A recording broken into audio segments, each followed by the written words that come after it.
Okey, ini contoh soalan pengiraan untuk haba pemendakan eksotermik. Macam saya cakap tadi, haba pemendakan saja yang mungkin eksotermik ataupun endotermik.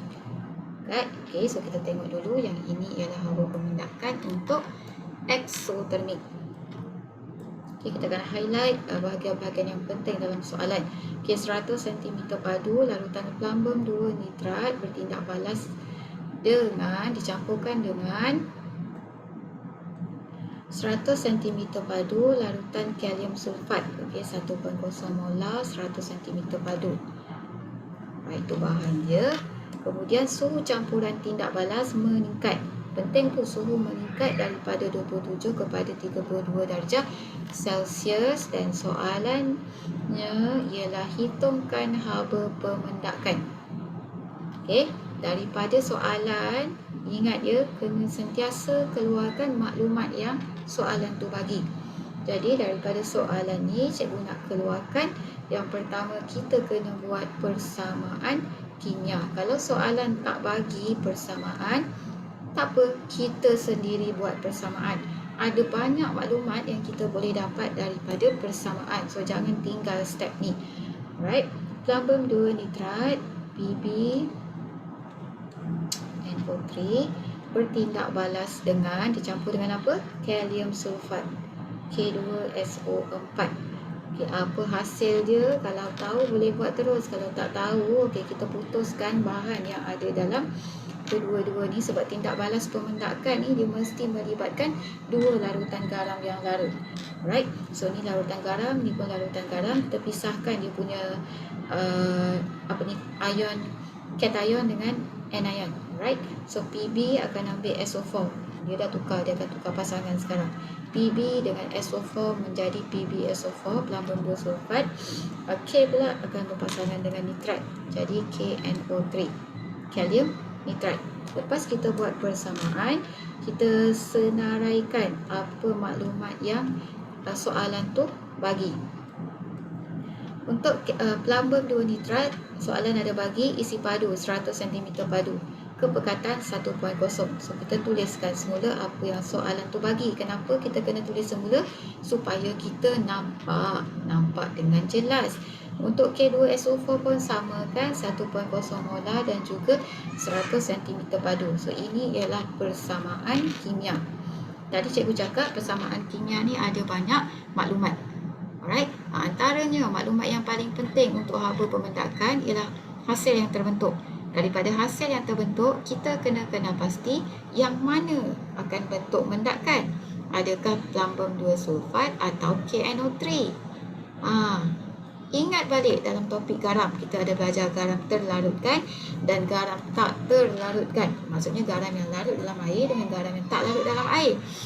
Kat sini kita tengok KNO3 kan. K adalah kalium. Semua garam kalium larut dalam air. Semua garam nitrat larut dalam air. Jadi kalium nitrat ni ialah garam larut.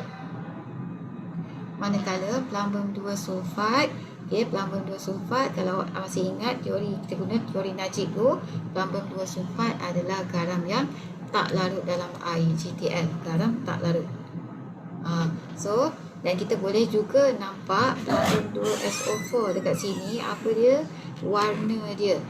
Maybe awak tak ingat warna dia apa kan, tapi warna PB, kalau PB ni plumbum, warna dia memang kelabu berkilat dan dia ada SO4 larutan sulfat. Jadi bila membentuk plumbum 2 sulfat, warnanya adalah putih. Ini warna mendakan yang terbentuk.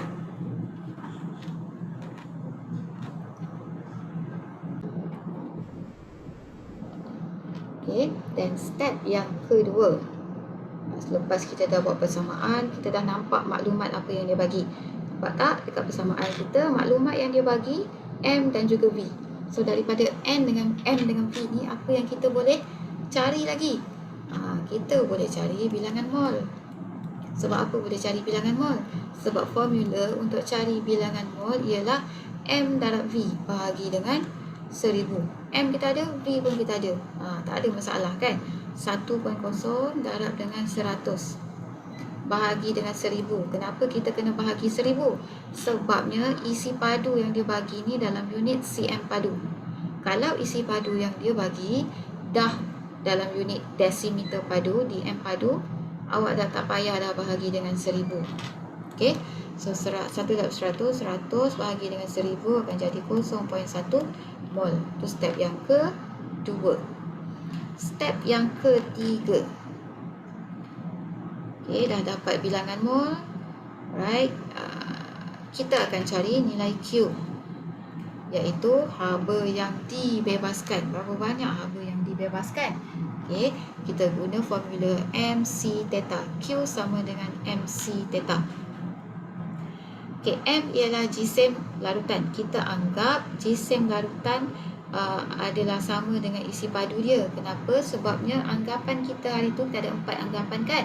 Antaranya salah satu daripadanya ialah ketumpatan larutan aqueous yang terlibat ni kita anggap dia sama dengan ketumpatan air, iaitu 1 gram per sentimeter padu. Jadi M dia kita ambil isi padu lah. Isi padu pelambung 2 nitrat 100, isi padu kalium sulfat 100 kan. So dah jadi 100 tambah 100 sama dengan 200. Darab dengan C. C dia bagi dalam soalan, C ni adalah constant 4.2 darab dengan theta. Theta ialah perubahan suhu. Dalam kes ni suhu tu dia cakap suhu meningkat. So suhu meningkat, kita ambil suhu tinggi tolak suhu yang rendah. 32 darjah Celsius tolak 27 darjah Celsius sama dengan 5 darjah Celsius kan. So darablah dengan 5.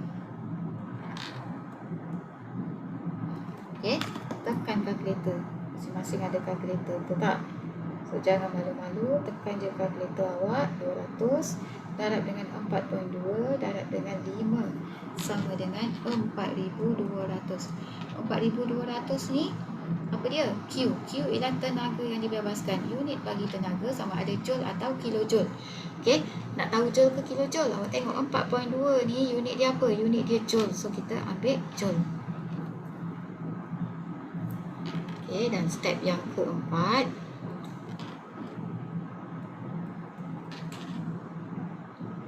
Nak guna warna lain. Step yang keempat, guna warna colorful. Okey, awak dah kira Q, dah kira N. So step yang keempat tak payahlah kona-kona lagi, kita guna je delta H. Delta H sama dengan Q bahagi N. Q kita dah kira dekat step yang ketiga. Q sama dengan 4200 bahagi dengan bilangan mol 0.1. So 4200 bahagi 0.1, alih satu titik ke kanan, dia akan jadi 42,000 joule per mol. 42,000 joule per mol. Ini ialah delta H. Delta H maksudnya delta H ni adalah haba pemendakan. Berapa haba pemendakan untuk pembentukan mendakan pelambung 2 sulfat? 42,000 joule per mol. Adakah dah menjawab soalan? Dah menjawab soalan, tapi jawapan awak salah. Kenapa salah? Sebabnya tak ada tulis sign positif ataupun negatif. Kat sini suhu meningkat kan? Kalau suhu meningkat, tindak balasnya adalah exothermic. Kalau tindak balas exothermic, sign dia adalah negatif. So kat depan ni kena letak negatif. Sekejap cikgu clearkan sikit. Okay, sama dengan negatif 42,000 joule per mol. Kalau nak maintain dalam unit joule pun tak apa, tapi kalau soalan minta tukar kepada unit kilojoule per mol, alih je 3 titik ke sebelah kiri. So negatif 42.0 kilojoule per mol. Dalam tindak balas ni, untuk membentuk mendakan ni, okay, sebanyak 42,000 joule dibebaskan untuk 1 mol bahan, untuk 1 mol mendakan yang terbentuk. Jadi dalam tindak balas tu, kalau katakan dia tindak balas eksotermik, adakah tindak balas tu hanya melibatkan pembebasan haba? Tak. Okay, dalam tindak balas ni pun ada haba yang diserap dan ada haba yang dibebaskan. Tapi kenapa tindak balas ni eksotermik? Kerana haba yang dibebaskan lebih banyak daripada haba yang diserap. Kalau soalan esei tanya, kena boleh explain haba yang dibebaskan lebih banyak berbanding haba yang diserap. Jangan ingat tak ada langsung haba yang diserap. Ada haba yang diserap, tapi haba yang dibebaskan lebih banyak daripada haba yang diserap. Boleh? Nak highlight tapi tak tahu nak guna warna apa. Lah. Ni poin tambahan. Okey. Dan dalam soalan juga, kalau dia keluar dekat soalan esei, apa dia yang selalu ditanya dekat esei? Of course lah, yang pertama sekali definisi bagi haba pemendakan. Yang kedua, dia mungkin tanya persamaan kimia. Yang ketiga, dia mungkin akan suruh awak hitungkan, sama ada disuruh awak hitung Q atau disuruh awak hitung delta H. Yang ketiga. Yang keempat, dia mungkin tanya namakan mendakan yang terbentuk. Sebab tu kita buat persamaan tadi. Kita nak tahu mendakan yang terbentuk tu apa dia. So, mendakan yang terbentuk ialah plumbum 2 sulfat. Itu namakan. Yang kelima, soalan boleh juga tanya warna. Okay? Apakah warna garam yang terbentuk? Warna putih. Yang ni macam mana tak tahu. Kena hafal. Banyakkan latihan. Dan yang keenam, apa yang soalan boleh tanya? Soalan boleh minta awak lukiskan gambar Raja Aras Tenaga. So, kalau dia minta awak lukis, soalan tu minta awak lukiskan gambar Raja Aras Tenaga, kena lukislah. Okey, ini adalah exothermic kan. Right? Jangan lupa step. Step dia yang pertama mesti ada paksi Y. Paksi Y ni mesti di label. Tulislah tenaga dalam unit joule atau kilojoule terpulang.